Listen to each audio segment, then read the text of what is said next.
છેલ્લે લાસ્ટ ઉદાહરણમાં સ્વાધ્યાયના દાખલામાં આપણે 7.9 સુધી જોયું. ત્યારબાદ સ્વાધ્યાયમાં દાખલા નંબર 7.10 એ કંઈક આ રીતે છે.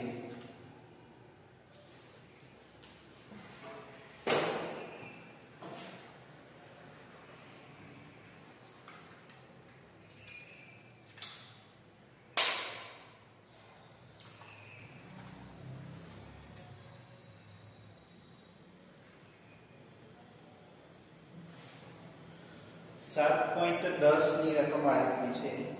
એક રેડિયો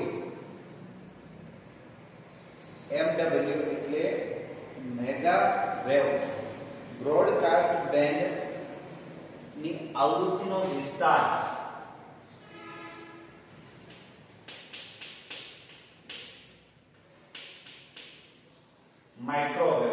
માઇક્રોવેવ ની આવૃત્તિનો વિસ્તાર 800 કિલોહર્ટ્ઝ થી 1200 કિલોહર્ટ્ઝ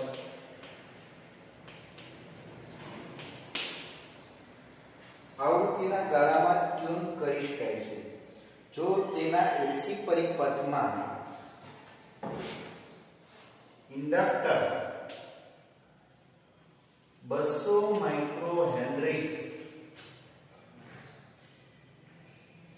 નું અસરકારક ઇન્ડક્ટન્સ હોય તો ચલ આવૃત્તિ કેપેસિટરની રેન્જ કેટલી?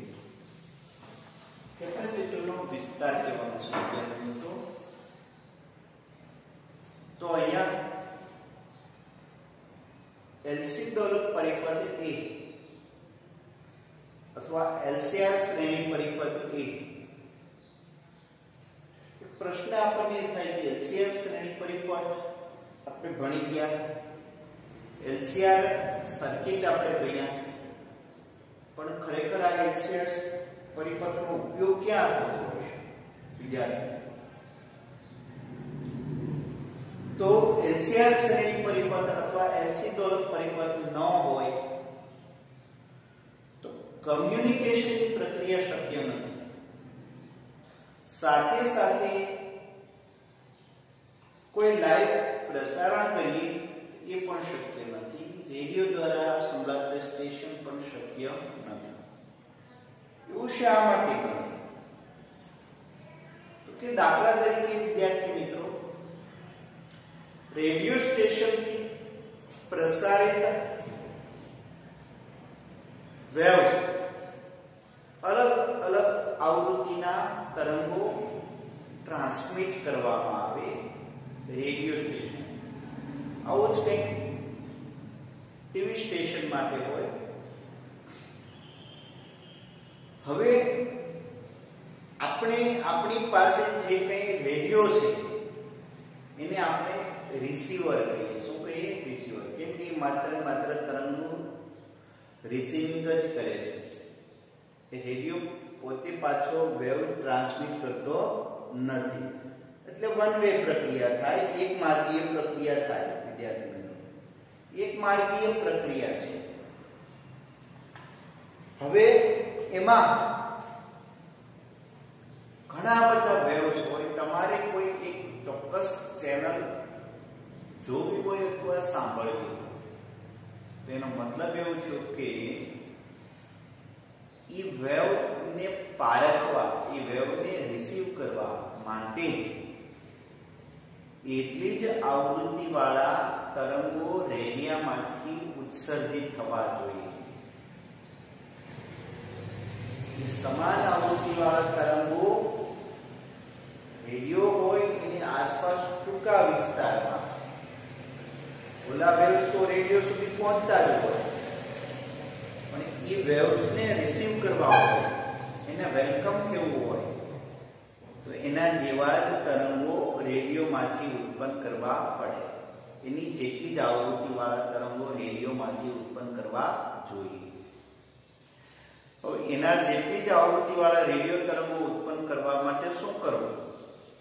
તો કે આપણે રેડિયોને ટ્યુન કરીએ છીએ. શું કરીએ? ટ્યુન. એટલે કે ચેનલ પકડાવવા માટે રેડિયોને ટ્યુન કરીએ છીએ. તો રેડિયોને ટ્યુન કરવો એટલે એનો મતલબ એમ છે કે કેપેસિટરનું મૂલ્ય અલગ અલગ ચલિત કેપેસિટરનું મૂલ્ય બદલવું. એક એવા કેપેસિટન્સનું મૂલ્ય મળશે કે એના માટે એની આવૃત્તિ અનુનાદ કોણીય આવૃત્તિ કેટલી થાય, ઓમેગા 0 1/√LC જેટલી થાય. ત્યારે એ આવૃત્તિનું મૂલ્ય બાહ્ય વેવની આવૃત્તિ જેટલું હોય અને બે આવૃત્તિ સમાન થાય એટલે અનુનાદ ઉત્પન્ન થાય. અનુનાદ ઉત્પન્ન થાય ત્યારે જ એ બહારની સિગ્નલ રિસીવ થાય અને બીજી કોઈ આવૃત્તિની સિગ્નલ રિસીવ થાય નહીં. તો ટ્યુનિંગ સર્કિટમાં LCR શ્રેણી પરિપથનો ઉપયોગ કેમાં થાય છે? ટ્યુનિંગ સર્કિટમાં LCR શ્રેણી પરિપથનો ઉપયોગ થાય છે, જેમાં અનુનાદ આવૃત્તિ અગત્યની છે. તો અહીં ટ્યુનિંગ સર્કિટમાં કેપેસિટર ની રેન્જ C1 થી C2 એટલે કે C મિનિમમ થી C મેક્સિમમ સુધી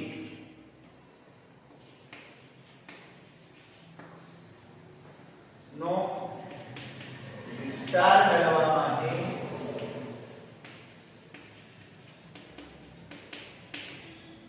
આપણે આવી રીતે કરીએ. વિદ્યાર્થી મિત્રો,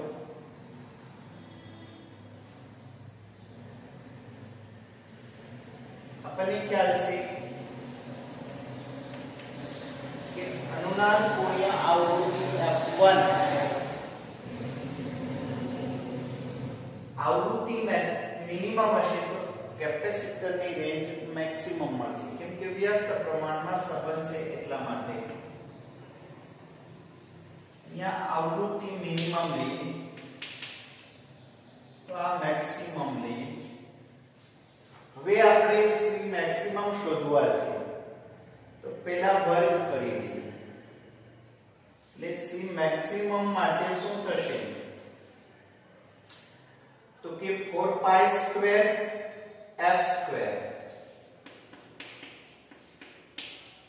f² minimum into L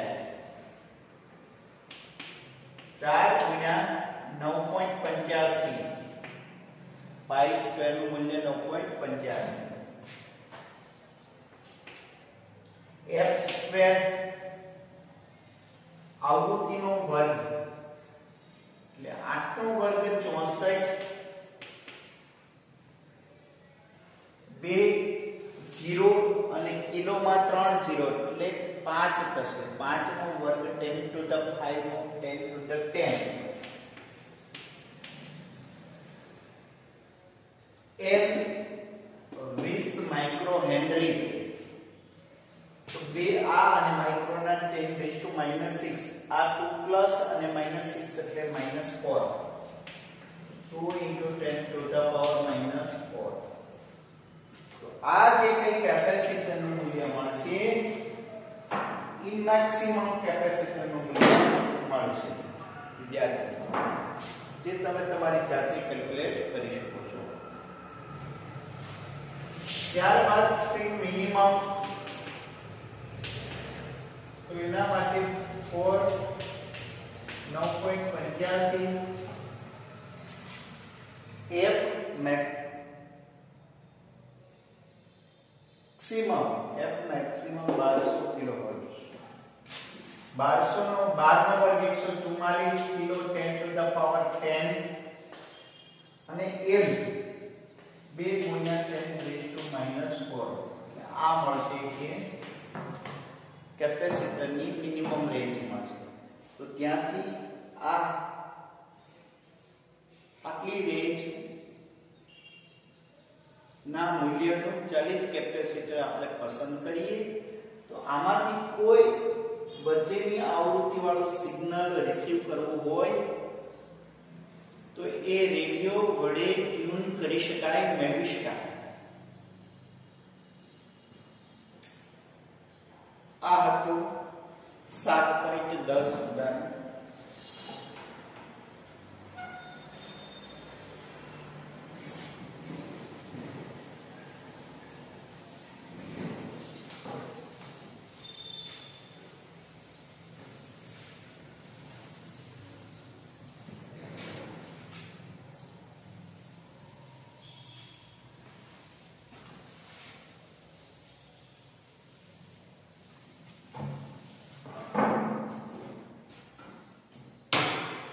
ત્યારબાદ 7.11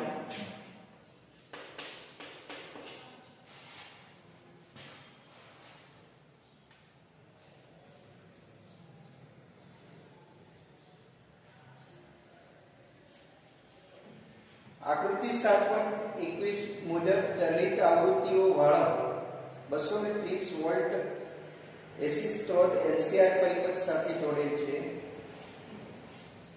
લાગુ પાડેલા વોલ્ટેજ VRMS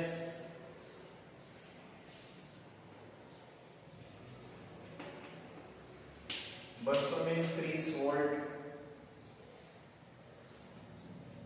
ઇન્ડક્ટર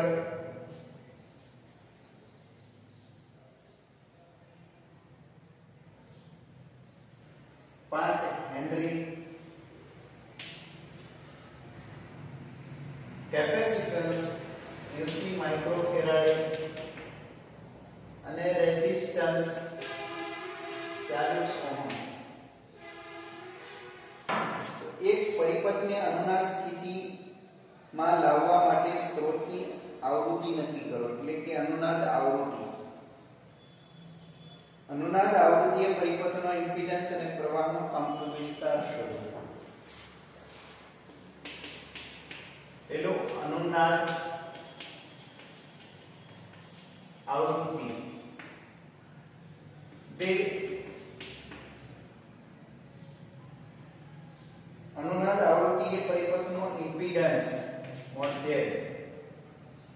અને પ્રવાહનો કંપનવિસ્તાર Im. પરિપથના ત્રણેય ઘટકના બે છેડા વચ્ચેનો RMS વોલ્ટેજ VR, VL અને VC.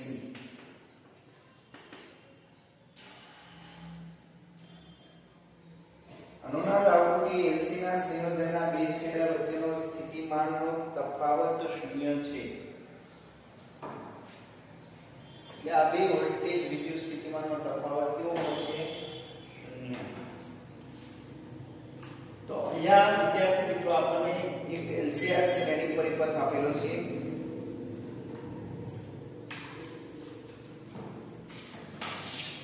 આકૃતિમાં એક LCR શ્રેણી પરિપથ આપેલો છે.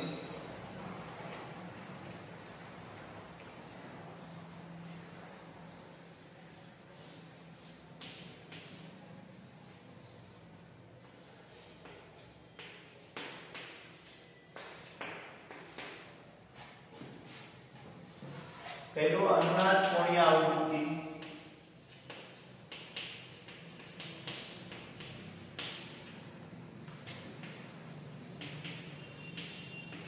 અનુનાદ કોણીય આવૃત્તિ એટલે omega is equal to 1/√LC.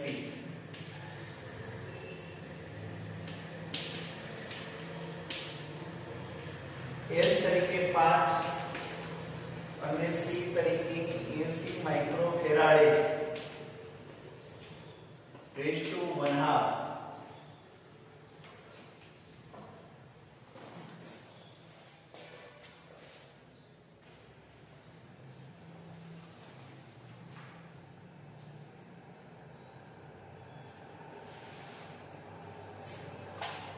તો અહીંયા 50 રેડિયન પર સેકન્ડ જેટલી કોણીય આવૃત્તિ મળશે. બે અનુનાદ સ્થિતિએ ઇમ્પિડન્સ LCR શ્રેણી પરિપથમાં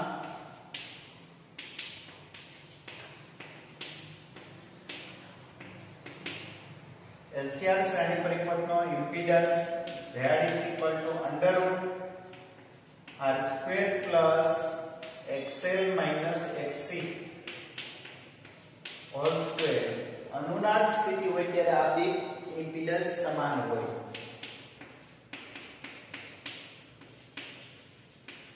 અનુનાદ સ્થિતિ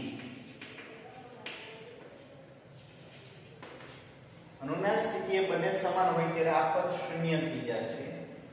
ત્યારે mod z શું મળશે તો કે r. mod z r મળશે ને ત્યારે ઇમ્પિડન્સ કેટલો મળશે તો કે 40 ઓહમ. તો આ બે ત્યારે પ્રવાહ મહત્તમ Im બરાબર Vm upon mod z. Vm ને આપણી પાસે Vrms છે 230 તો Vm upon √2 બરાબર Vrms. તો આને આપણે કન્વર્ટ કરવું હોય તો આને √2 Vrms upon mod z. √2 એટલે 1.414 Vrms એટલે 230 mod z એટલે 40. ત્યારે Im નું મૂલ્ય પ્રવાહનું મહત્તમ મૂલ્ય થશે આપણને 8.1 એમ્પિયર. 8.1 એમ્પિયર તો આપણે ત્યારબાદ આપણને શું કહેશે કે અનુનાદ સ્થિતિ હોય ત્યારે આ બંનેના વોલ્ટેજનો પરિણામી વોલ્ટેજ શૂન્ય હોય.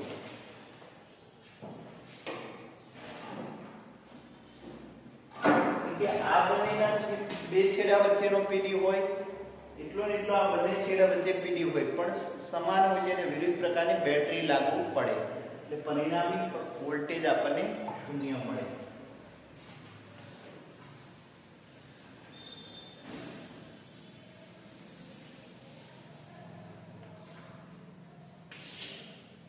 अनुनाद स्थिति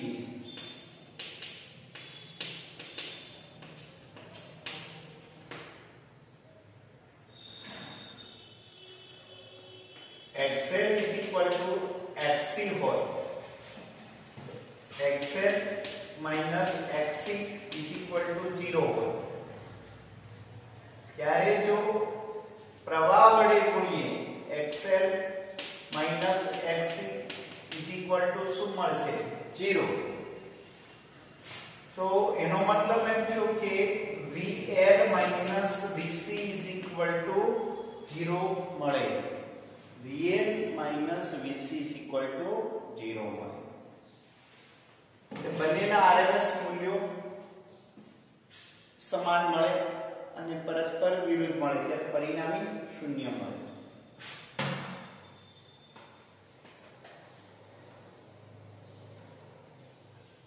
અને જે કેટલા મળશે તો કે XL into Im જેટલા મળશે. XL એટલે શું તો કે ઓમેગા L into R ઓલો સોરી Im.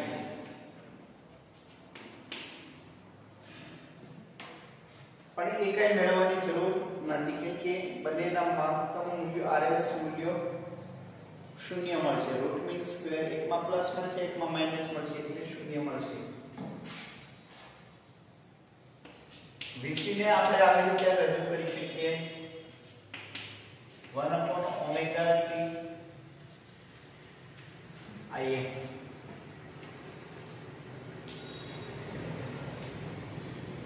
અને VR નું મહત્તમ મૂલ્ય RMS મૂલ્ય જોઈએ તો IA RMS ગુણ્યા R. હવે RMS તો Im આપણને મળે છે 8.1 /√2 * R. R 40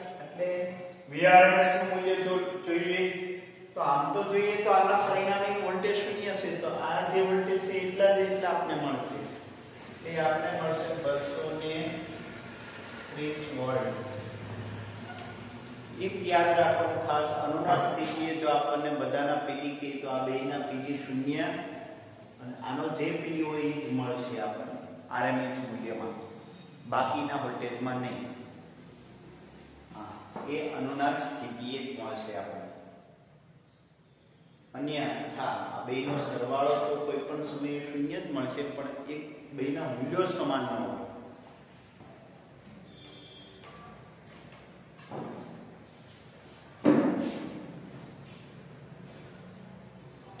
ત્યારબાદ અહીંયા વિદ્યાર્થી મિત્રો ચેપ્ટર પૂરું થઈ જાય છે.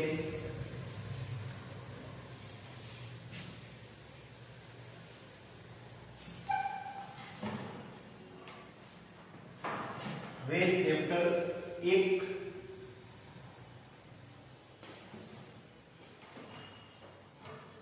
વિદ્યાર્થી મિત્રો આપણે બધા ચેપ્ટરના ઉદાહરણ બાકી રાખેલા છે.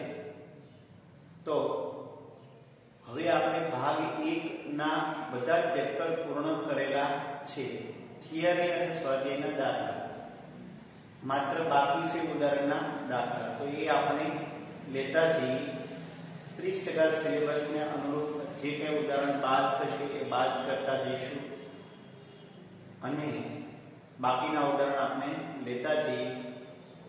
તો આ વીકને અંતે આપણે ભાગ 1 કમ્પ્લીટ કરી નાખશું.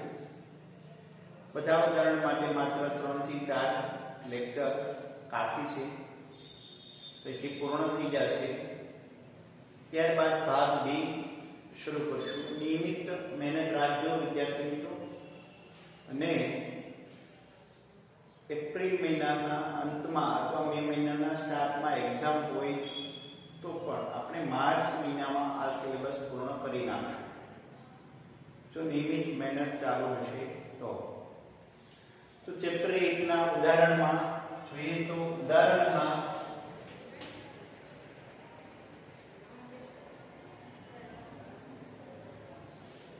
એક પોઈન્ટ 2, 1.3, 1.4 અને 1.6 થી 1.12 આટલા ઉદાહરણ છે. એમાં 1.1 ઉદાહરણ અને 1.5 એ બે ઉદાહરણ હાલ સિલેબસમાં નથી. તો આપણે શરૂઆત કરીશું 1.2 થી. તો એની રકમ કઈ આ રીતની થશે આપણને વિદ્યાર્થી મિત્રો.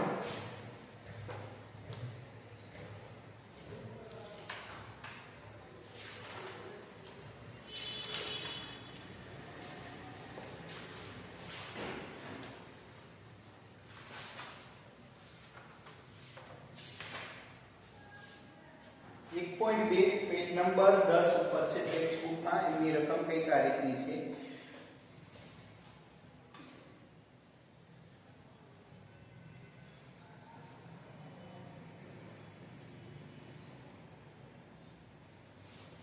એક પદાર્થમાંથી બીજા પદાર્થમાં દર સેકન્ડે 10⁹ ઇલેક્ટ્રોન જતા હોય તો પદાર્થ પર કુલ 1 કુલમ વીજભાર થવા માટે કેટલો સમય લાગે છે.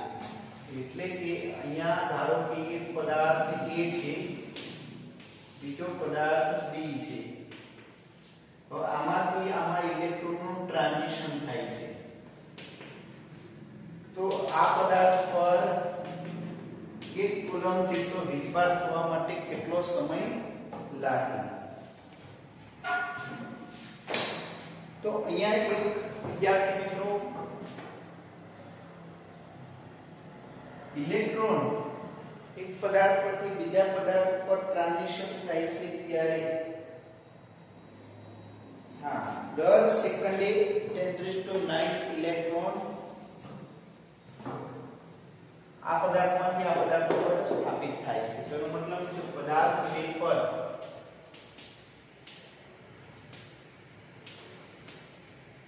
દર સેકન્ડે 10⁹ ઇલેક્ટ્રોન જમા થાય ત્યારે સ્થાપિત વીજભાર કેટલો?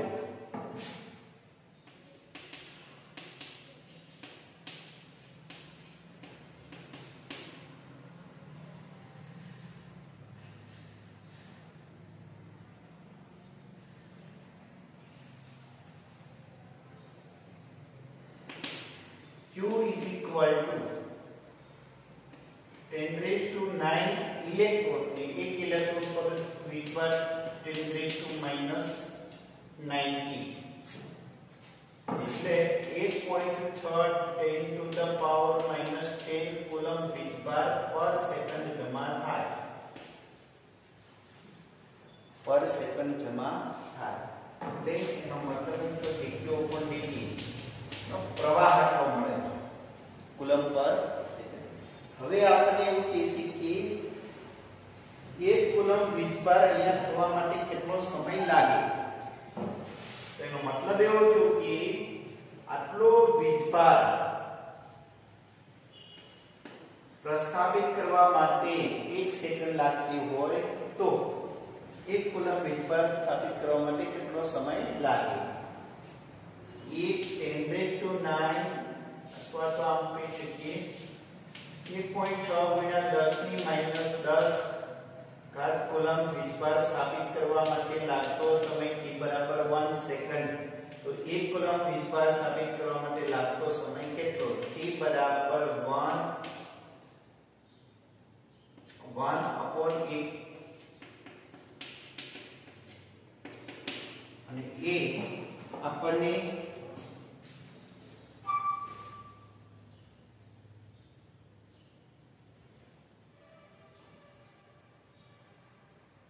हाँ 6.25 10 raised to 9 સેકન્ડ લાગે.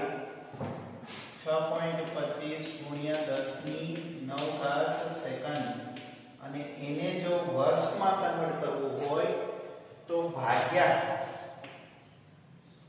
3624 અને 365. તો ઈ જે કઈ સમય મળશે એ વર્ષમાં મળશે અને એ ઉદાહરણમાં એપ્રોક્સિમેટ 200 વર્ષ જેટલું લાગે. એનો મતલબ એવો થયો વિદ્યાર્થી મિત્રો કે આ પદાર્થ પ્રતિ આ પદાર્થ પર 200 વર્ષ આ જ પ્રવાહ સાથે ઇલેક્ટ્રોન જમા થતા હોય ત્યારે આ પદાર્થ ઉપર 1 કુલમ વીજભાર જમા થાય. તેનો મતલબ એમ થયો કે 1 કુલમ વીજભાર એટલે કે વીજભારનો એકમ કુલમ જે છે એ બહુ મોટો છે. 1 કુલમ એકમ છે એ ખૂબ જ મોટો એકમ છે. વીજભારનો એકમ કુલમ જે છે એ ખૂબ મોટો છે એવું પ્રસ્થાપિત કરે. તો તમે કહેશો કે સાહેબ આ પદાર્થનો ક્ષય ન થઈ જાય? તો કે ના, ખાલી 1 સેન્ટીમીટર બાય 1 સેન્ટીમીટર બાય 1 સેન્ટીમીટરનો ક્યુબ હોય કોપરનો તો એમાં 10 raised to 24 ઇલેક્ટ્રોન મળે આપણને. તો એટલા પ્રસ્થાપિત થવા માટે ઘણો બધો સમય લાગે. એટલે એક ક્યુબમાં ઇલેક્ટ્રોનની સંખ્યા પણ ઘણી બધી હોય એટલે પદાર્થનો ક્ષય પણ થાય નહીં. તો આ હતું ઉદાહરણ 1.2.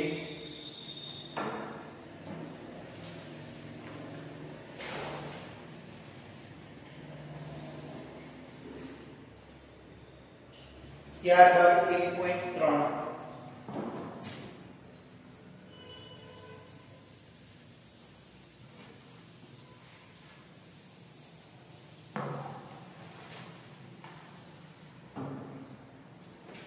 ત્યારબાદ 1.3 તો એમાં આ રીતે છે એક પ્યાલામાં પાણીમાં કેટલા ઘન અને ઋણ વીજભારો હશે.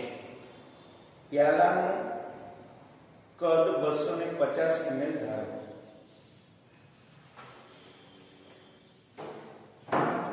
ધારો કે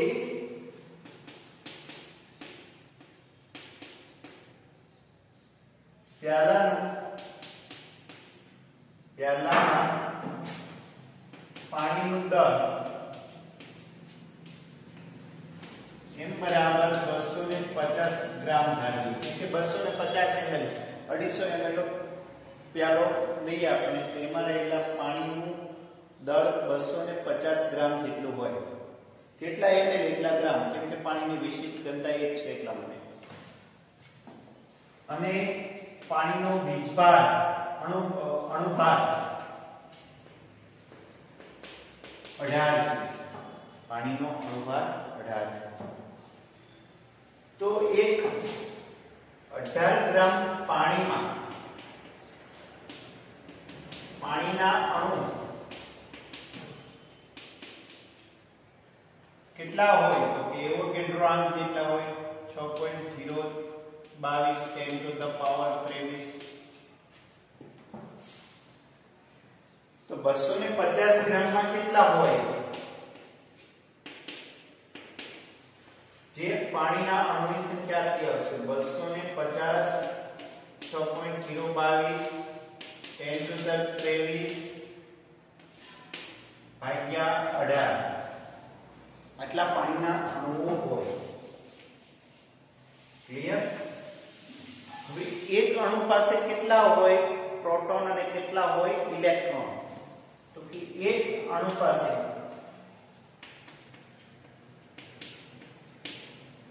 10 પ્રોટોન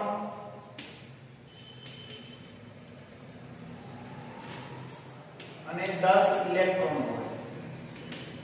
10 પ્રોટોન અને 10 ઇલેક્ટ્રોન. શા માટે? તો કે ઓક્સિજનના 8 અને હાઇડ્રોજન H2 ના 2 કુલ 10. તો 10 પ્રોટોન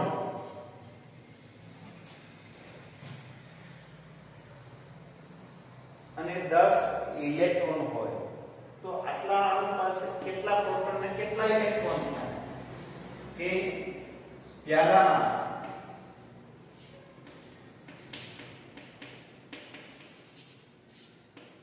પ્રોટોન બરાબર એટલા જ ઇલેક્ટ્રોન હોય. તો એની સંખ્યા આપણે મેળવીએ તો n ગુણ્યા 10 એટલે એનો મતલબ જો આની ગુણ્યા 10 ગણી સંખ્યા થશે. તો ધન વીજભાર કેટલો હોય તો 1 ઇલેક્ટ્રોન પર વીજભાર 1.6. તો આને ગુણ્યા 1.6 ગુણ્યા 10⁻⁻19 આટલો વીજભાર હોય. એટલો ધન વીજભાર હોય એટલો ઋણ વીજભાર હોય. એટલે 250 ગુણ્યા 6.022 ગુણ્યા 10⁻23 ગુણ્યા 10 ગુણ્યા 3.6 10 to the power 19 માઈનસ ના છેદમાં 18 આટલા પ્રોટોન ના ઇલેક્ટ્રોન હોય. અને તેનું મૂલ્ય છે 1.34 ગુણ્યા 10⁻7 વીજભાર હોય. 1.34 ગુણ્યા 10⁻7 કુલમ આવું. 1.34 ગુણ્યા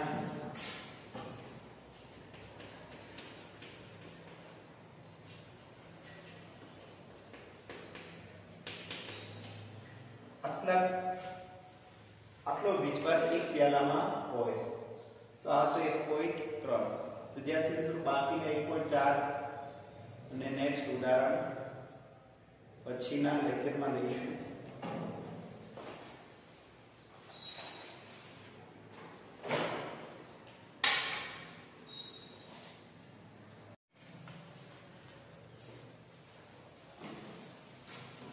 ગુડ મોર્નિંગ વિદ્યાર્થી મિત્રો.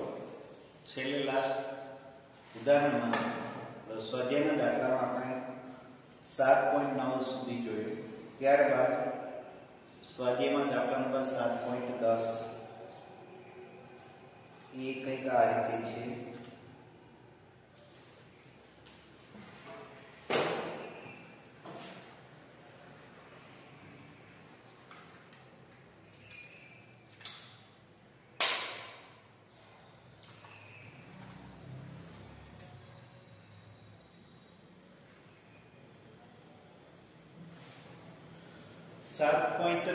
ની રકમ આ રીતની છે. એક રેડિયો MW એટલે મેગા વેવ બ્રોડકાસ્ટ બેન્ડ ની આવૃત્તિનો વિસ્તાર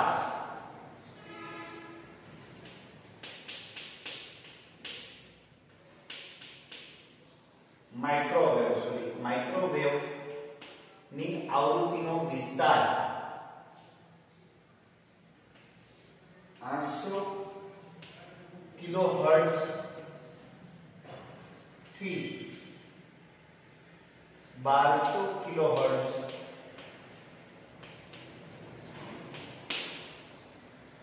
આવૃત્તિના ગાળામાં ટ્યુન કરી શકાય છે જો તેના એલસી પરિપથમાં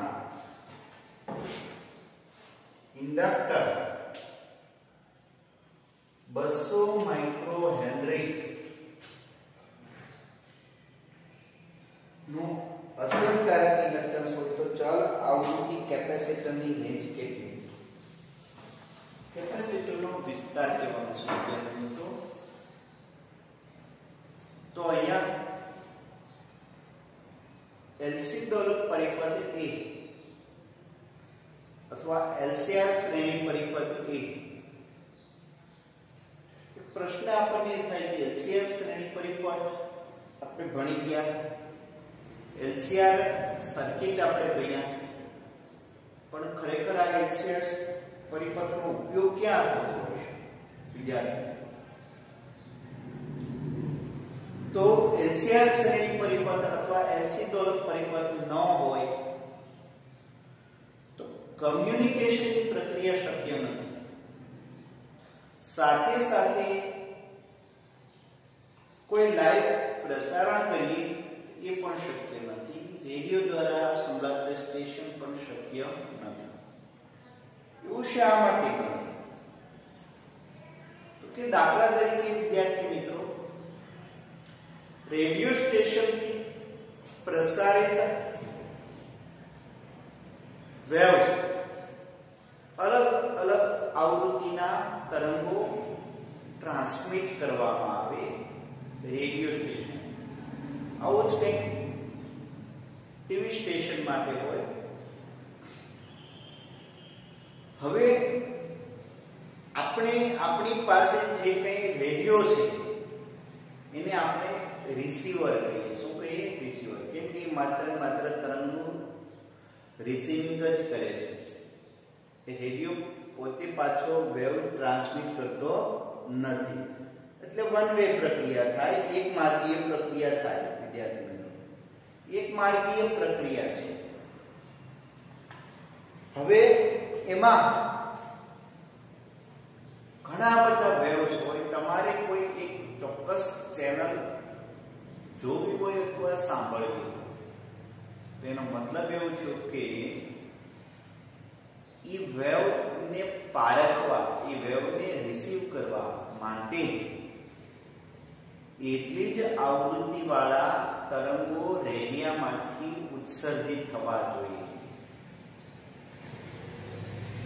સમાન આવૃત્તિવાળા તરંગો રેડિયો હોય એની આસપાસ ટૂંકા વિસ્તારમાં, ઓલા વેવ્સ તો રેડિયો સુધી પહોંચતા જ હોય, પણ એ વેવ્સને રિસીવ કરવા હોય, એને વેલકમ કેવું હોય તો એના જેવા જ તરંગો રેડિયોમાંથી ઉત્પન્ન કરવા પડે.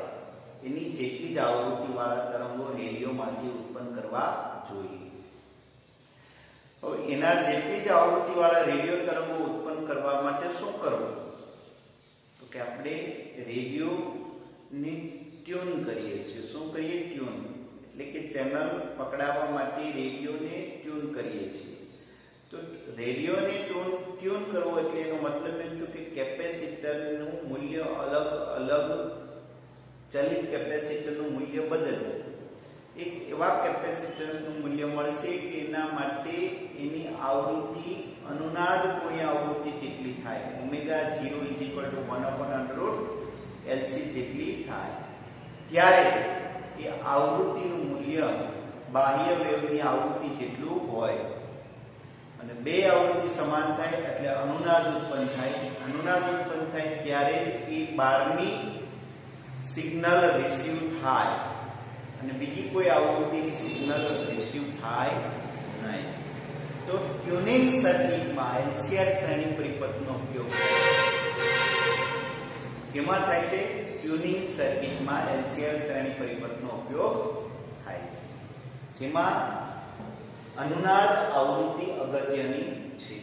તો અહીં ટ્યુનિંગ સર્કિટમાં કેપેસિટર ની રેન્જ C1 થી C2 એટલે કે C મિનિમમ થી C મેક્સિમમ સુધી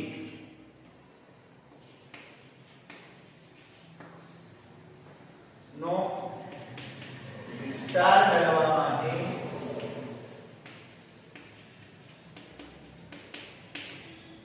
આપણે આવી રીતે કરીએ. વિદ્યાર્થી મિત્રો,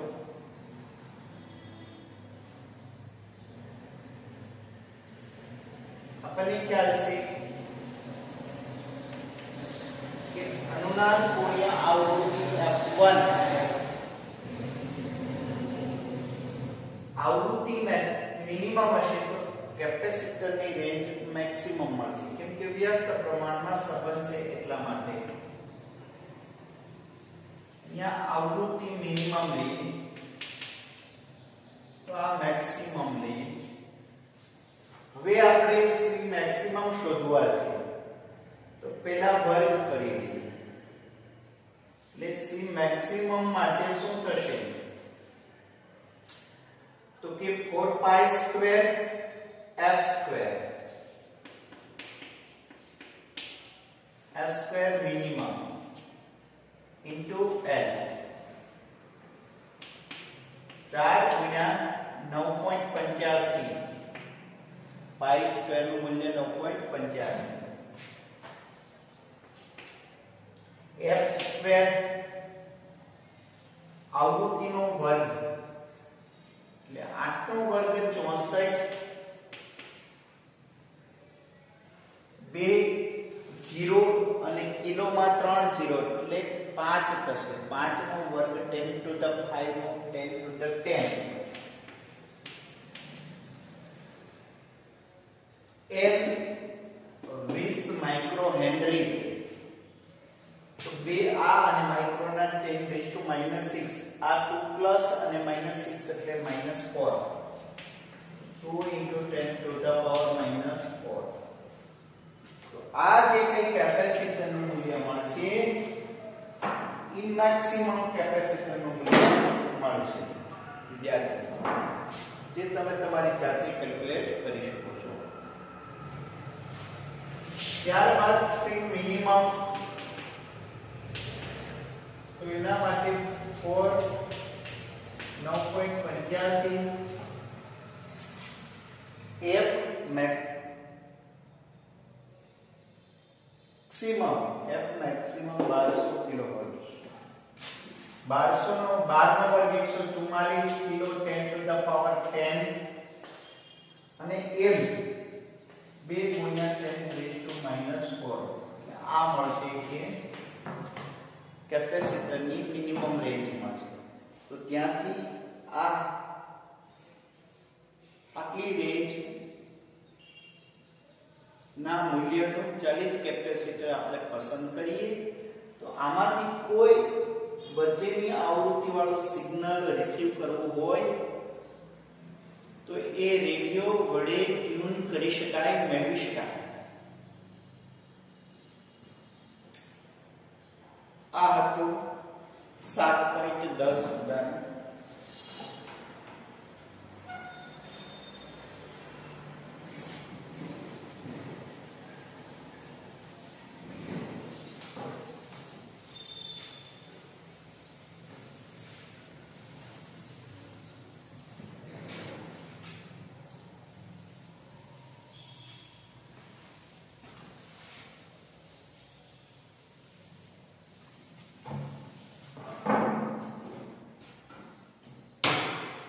ત્યારબાદ 7.11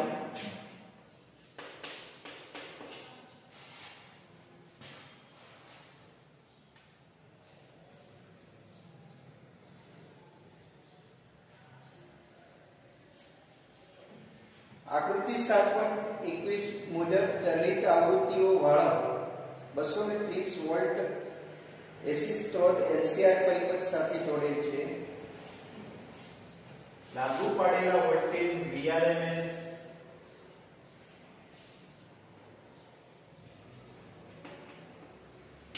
$230 वोल्ट इंडक्टर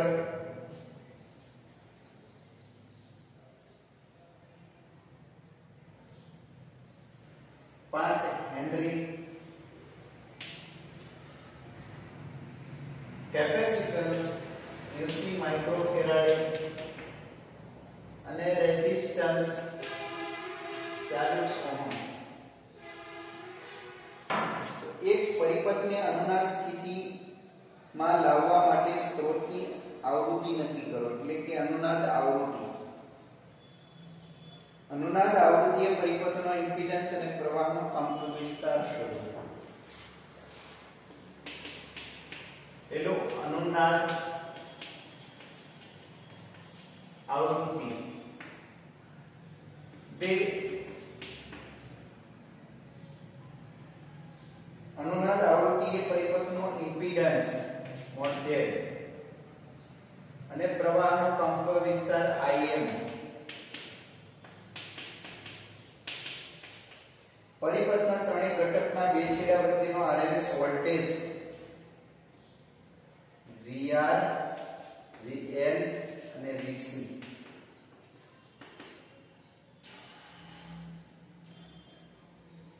अनुनाद आवृत्ति LC ના સંયોજનના બે છેડા વચ્ચેનો સ્થિતિમાનનો તફાવત શૂન્ય છે. એટલે આ બે વોલ્ટેજ વિદ્યુત સ્થિતિમાનનો તફાવત કેવો હશે? શૂન્ય. તો અહીંયા વિદ્યાર્થી મિત્રો આપણને એક LCR શ્રેણી પરિપથ આપેલો છે.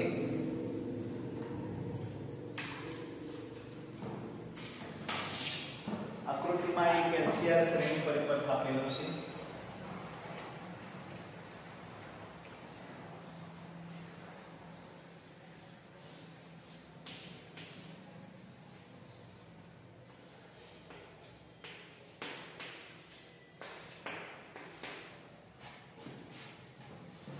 पहलो अनुनाद कोणीय आवृत्ति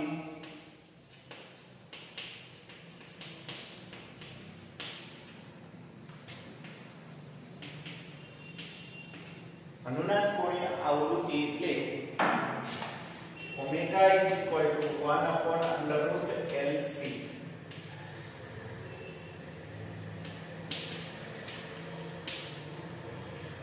L તરીકે 5 અને C તરીકે 80 માઇક્રોફેરાડે રેઝ ટુ 1/2.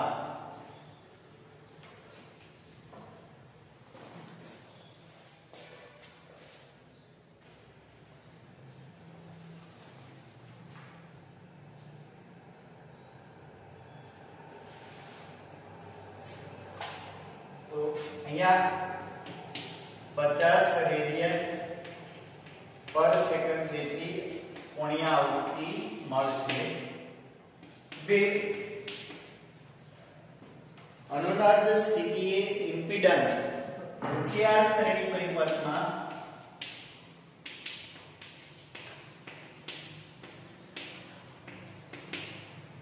LCR શ્રેણી પરિપથનો impedance Z = √R² XL - XC whole square. अनुनाद स्थिति હોય ત્યારે આ બે ઇમ્પિડન્સ સમાન હોય.